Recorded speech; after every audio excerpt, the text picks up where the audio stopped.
প্রিয় দর্শক, আসসালামু আলাইকুম। সবাই কেমন আছেন? আশা করি সবাই ভালো আছেন। আমাদের ধানের কর্মযজ্ঞ চলতেছে। এই বছর ধান নিয়ে আমাদের সীমাহীন দুর্ভোগের একেবারেই শেষ নাই। আমরা এই যে দেখতে পাচ্ছেন, জমিতে কাদা, পানি, বৃষ্টি, মানে বা কালবৈশাখী ঝড় এবছর নিয়মিত।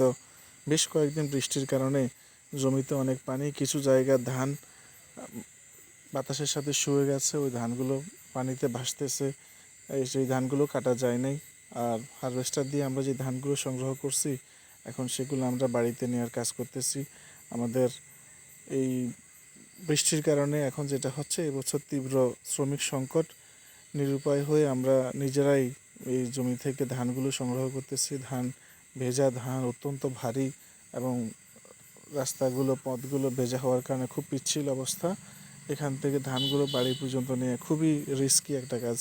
কিছু করার নেই, আমরা এই কাজগুলো করি, আমাদেরকে করে যেতে হয়, করতেই হবে। সো করতেছি, অনেক কষ্ট হচ্ছে।